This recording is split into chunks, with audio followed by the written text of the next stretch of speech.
Now, Eyewitness Sports. Welcome to the latest OOT with Mark Dondero. I'm Yianni Caracas. You've never been to Chipotle? I've never been to Chipotle. Disgrace. You're a disgrace. Utterly unbelievable. The greatest chain in America. Terrific. What'd you have, peanut butter and jelly? I had almond butter and jelly tonight. For those that don't know, Mark eats almond butter and jelly every night. But that bread looks good. What is that? Is that wheat? What is that? It's honey wheat. There's some honey wheat. There's whole wheat. 15 grain. Why are we talking about my bread? Let's talk about Dante Hightower. That leads us off tonight. The Patriots will not franchise tag him, which doesn't mean they won't sign a long-term deal. But will he end up in a Patriots uniform long-term? How should the Patriots and how will they handle this? Well, it told me something that they are interested. They're in dialogue. And if you recall, they went and approached Dante Hightower, I believe, before the season, offered him around $10 million a year. He balked at that. Okay. But it appears that they're still in talks with him. I don't know how close they are, but that tells me something. That tells me if they lose him, it's going to hurt. It's not going to be Jamie Collins, who is a really talented player, but obviously one that they were okay with losing because they pushed him out the door. Dante Hightower they want to keep. They're in talks. They're trying to keep him. They're not going to break the bank for a linebacker, I don't think. But it's interesting that they're in talks and that they've continued to talk. They have until next week where they can exclusively negotiate with him, so we'll see what happens. Now, overall, I do not think a linebacker is as important as, say, a cornerback. So I am very interested in what happens with Malcolm Butler down the road. It would be a shame in my mind, and I know it's tough to criticize Bill, it is, because he gave up all these people, Collins, Jones, and they win the Super Bowl. But if you end up losing Butler, Hightower, Collins, and Jones, that's tough. That's a tough thing. What are you doing? Why do you have good players if you're not going to keep any of them? That's exactly right. And remember, they really haven't won the Super Bowl without a number one cornerback. They had Ty Law. They had Darrelle Revis. They never really, Asante Samuel wasn't a number one. I like Malcolm Butler. He's a number one. He's young. He's feisty. I don't want to see him go. If they lose Hightower, they better find a way to keep Butler. Last thing I'll say, I thought the NFL was a copycat league. Well, not in this case, because nobody really copies the Patriots, to my knowledge, in terms of front office moves. Nobody's really copied Bill and his personnel maneuvers. Yeah. They don't really do that. No other team in the NFL, at least, seems to get rid of the guy a year early opposed to the year late. Because from what I'm looking at, Pittsburgh is paying top dollar for wide receivers and running backs, something you would never see a team like the Patriots do. The only guy I can think of that even comes close is Sam Presti, and he's an NBA GM with Oklahoma City. Yeah, I think Belichick, the GM, is probably underrated because he always gets rid of someone a year early and not a year late. All right, specifically to Hightower, listen, I think they like him. He's a team captain. He has that famous locker that Willie McGinnis and Gerard Mayo had that signifies you're kind of the leader of the defense right when you walk in there from the meeting room. Two enormous plays in Super Bowls, the tackle right before the Malcolm Butler pick in Super Bowl 49, and obviously the strip sack that really ignited the comeback 2 years ago. So he's as big of a playmaker as you can be for the inside linebacker spot. As you mentioned, not as integral of a piece as the cornerback position. But, Mark, I think there's $60 million under the cap. I mean, the issue with the Patriots are, like, if you and I have $10, you may say, oh, I have $10 to spend. The Patriots will say, I can buy a candy bar, but that's not good value. So even though I have $10, I'm not going to buy it.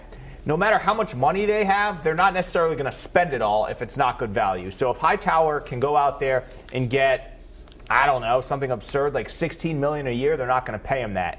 I would love to see them lock him up in the next week before he really hits the market. Maybe give him more than he would expect or entice him enough that he would sign, because I'm afraid he'll go out there and someone will pay him. What do teams certainly do? Get overpaid. Overpaid. Teams coming off Super Bowl wins, they get paid. I think Martellus Bennett pretty much said that. You win and then you go out and get paid. I think Butler's the priority, but after him it's Hightower. And then, who else are you? They're going to rework Brady. The Gronk thing is another story, but they're not paying a ton of players out there. So I think you can pay Hightower a decent amount. Hope he comes back. He is a little injury plagued, as is Gronk, but great value for Tom Brady. And great value are you afraid for of the Mayo? Are you Gronkowski. afraid of the Mayo deal? They gave Mayo a big deal. They loved him, and he didn't play a whole lot after that. Last thing I'll say, and I know this isn't good for this kind of situation, this kind of show, but Bill knows more. He knows more. He knows if Landon Roberts is the next big thing or the next flop. Probably. So, that might be one of the motivating factors behind whether or not he keeps Dante Hightower, what he offers him. He must have known I'll get rid of Rivas because Butler's going to be. Nasty. So we'll see what happens. Speaking of guys coming and going, not much of that going on with the Boston Celtics. Last week at the trade deadline, they did nothing. And now, I don't know if I should say they're paying the price. They haven't played great since the deadline. What do you make of them doing nothing and how they've performed since? So they've lost to the Hawks and Raptors, who were right there in the East with them as contenders besides Cleveland. They have LeBron and company later in the week. We'll see how that goes. I think they should have made a move for a big man. I just read on Twitter Bogut is going to the Cavaliers. So maybe they get him in free agency. I would have liked for them just get a body, someone that can help in the front court. I thought they looked soft last night versus the Hawks. Dwight Howard, who I think everyone thinks is kind of a clown, pushed Al Horford, and then the Hawks went on a big run from there. And they were talking about this on Felger and Maz today. Would you rather have Al Horford or Dwight Howard? Dwight Howard may be, an a-hole, but he's big and he's bruising. The answer is Al Horford. Dwight Howard. I'm not getting prisoner of the moment with Dwight Howard. He has stunk, and I don't want to get into Dwight Howard. And I like Horford and I like that deal, but is he worth that money right now? No, he's probably not worth the money, but who would I rather have? The worry we'd is, have to dissect the money. Are they going to get anyone impactful in the front court? Are they just going to wait on this 2 or 3 pick, get a guard, whether it's Lonzo Ball or whoever? But specific to the season, I don't know how deep they're going to go in a playoff series. I think they can win a series, but they're not going to wipe teams out, clean the floor with them night in and night out. So a bad week. I think they'll rebound. But, I don't think the Celtics are championship ready by any means. If the question is, are you worried about the Celtics, the micro answer would be yes. But that's like asking me if I'm worried about my beach body if I live in Iowa and never go to the beach. I mean, it doesn't matter. They're not going to win the championship. Right. I'm worried. I don't like how they've played, especially against the teams they've played. I think those were games where you'd like to see them show up. A team they played in the playoffs last year, a team they contend with right there for that seeding in the Eastern Conference, the Raptors. They haven't played well. So, I'm a little worried about how they've played. Macro, big picture, I'm not worried because they can't win the championship this year. You just said it. Andrew Bogut's going to Cleveland, baby. Everybody goes to Cleveland. Everybody goes to Golden State. The NBA is now the RIIL. It's Hendricken, it's LaSalle, it's Cleveland, it's Golden State. That's it. That's all. Everybody else is over there. So, no, I'm not worried big picture. I still think I don't mind what they did. They didn't get a guy. They didn't give up one of those picks. You might as well try to draft. It's not a perfect exact science, but I think that's your best chance. You draft. You try to get a guy, a superstar later. You wait out the Warriors. You wait out LeBron. Let his knees get old. I don't know if I want to wait out those guys. I don't like it either, but they're not winning the championship right now. Speaking of basketball, March Madness is upon us. It is March 1st tomorrow. PC, URI both on the bubble last week of the regular season. PC plays in 18 minutes over at the Duncan, gets DePaul. We'll assume that's a win, but we don't know for sure. All right. 2 weeks ago, we both said they weren't in. Last week, you said neither is in. I said both are in. What are you saying heading into the last week? DePaul did beat PC in the last game. Yes, I did say that I didn't think either team would be in. However, I did also say that depending on how that game with Creighton will go, which they won, that would alter my viewpoint, and it has. Now I think PC right now is in. Okay. Now, if they blow it against DePaul at home, yikes.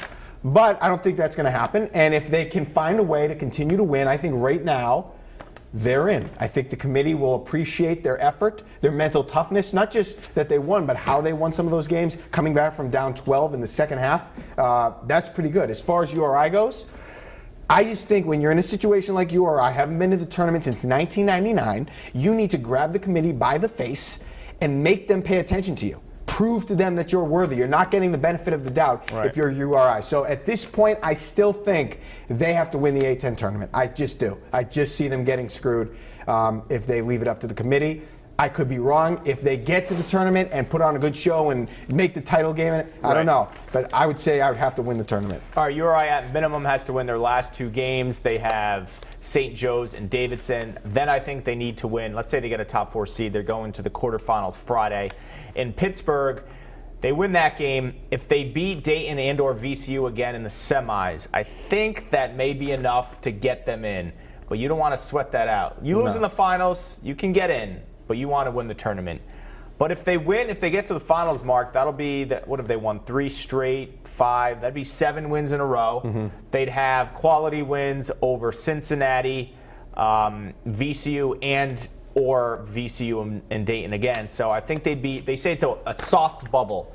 So, it's not a hard pop. If you screw up, it's not a hard pop. PC, I think right now, today, is in. If they win their next 2 games, I think they're in and don't have to worry too much about the Big East. It'd be nice to get a win there to kind of pad the resume. But if you look at the bracketology, they are in Joe Lunardi's and Jerry Palm. So 4 years in a row for PC, credit to them. But the wins need to keep coming. Providence has beaten 2 ranked teams in their last 4 games, or 5 games after Tuesday night.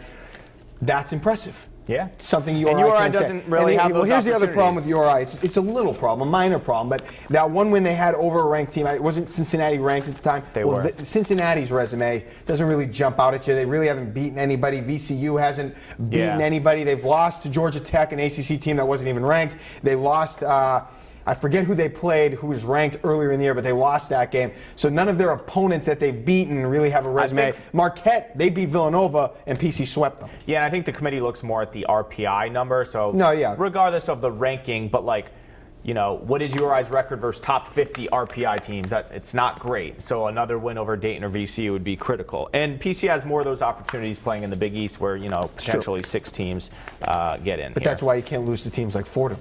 Less opportunities, you can't lose those guys. Okay, the Boston Bruins, like PC, like URI, on a run, surging. What has been the difference here for the Bruins, and why have they been able to turn it around under Bruce Cassidy? I think it's been a more exciting brand of hockey, more up-tempo, more scoring, and we always talked about this in the, what is it called, the World Hockey Classic? The international event. You're talking about the Olympics? No, the other one.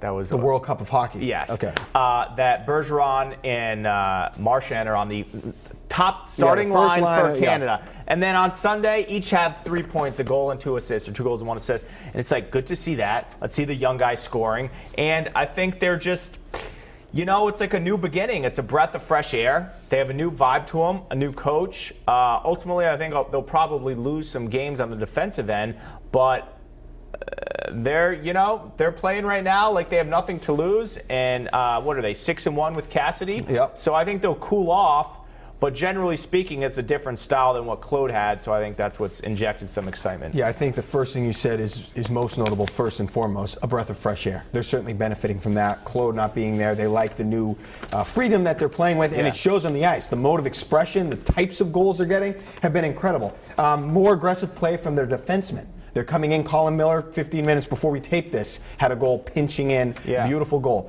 So they're getting more scoring, more offense from the defensemen. That's one thing. Backup goalies, their backup goaltending was horrific. Oh, it's brutal. All of a sudden, Anton Khudobin has 2 wins since Bruce Cassidy took over, I think. So he has turned it around. They're finally getting wins from their backup goalies. And Cassidy's just not afraid of the young guys, like Claude was. Yeah. He plays the young guys. Now, I don't know if it's because he was in Providence and has a rapport with some of them, but he's giving Frank Vetrano significant minutes. He's not afraid to throw those guys in. Who's pretty much strictly a scorer, right? Yeah. I mean, you put that guy out there to score. Right, and he's been scoring. Yeah. So, yeah, we'll see what happens. It was nice to see that. Well, it wasn't nice to see, but they lose in Anaheim the other night to a team that had scored. They gave up 5 goals, I think it was, and that was a team that had scored 5 goals in their last 4 games. They do that. They lose in the last 3 minutes, and then bounce back against LA, second night of a back-to-back. Some gritty wins. And win. Now, LA isn't what it's been the last few years, but they hadn't won there since 2012. Yeah. So they've shown some mental toughness. They were winning again before we taped the show, 6-1 and counting. Let's see. All right, now the big news on Sunday night was the Oscars snafu at the end where they called out the wrong. They called out La La Land, and it was actually not La La Land. Who won Best Picture? I'm drawing Moonlight. Moonlight. So we're in live TV. We've both been doing this a long time. Give me an on-air screw up for you over the years. One time, the first time this happened, I was reading the prompter. It was an on-cam, a live. Here or elsewhere? No, this was in Mississippi. Reading the prompter, and I had never messed up like this before. So I was just reading the prompter, and nothing went wrong. The words were there, but I just got tongue-tied, and I got so messed up. I threw my hands up and I said, "Well, I messed that one up." Or I think I said I screwed that one up. Like On air. On air, yeah, with the camera directly on me, a tight shot. If you want to put it on the tight shot, there, yeah, like that. It was right. I screwed that up. So that was probably the most notable one. And then obviously here, How much do I love that this time one? I said, Shannon took it, threw it to Tony, and I checked out. Like, that's usually how it ends. Like, I'm done at that point. But then after Tony described how on Thursday night for the Patriots-Jets game, there could be some wet weather and some rain, Shannon made a comment about the game, and I was checked out, so I just said, yep, slick balls. Slick ball. And then that was that. And that was it. There was Yeah. also one that I watched from home where this wasn't your fault, but Oh, everything God, just. you love this one. You were about to toss the video and they didn't have it, and then It's you like went back 9 on you and you seconds, stood there yeah. just idly, and then you tossed to it and it was in black, and then they went back to you. And What's your biggest? I don't have a terrible one Oh. here. I have one in my first market Okay. where I was so, you're getting used to, Yeah, am I yeah. reading am I a script reader? Am I a prompter reader? And I was strictly prompter at the time, Okay. and the prompter went down, which Okay. happens in the business. And I didn't have my scripts, or they were disheveled. Okay, yeah. And this was like my first month. And then it was one of those deals where I started at like the sports desk and had to migrate over to Yeah, where yeah, the yeah, desk yeah. is.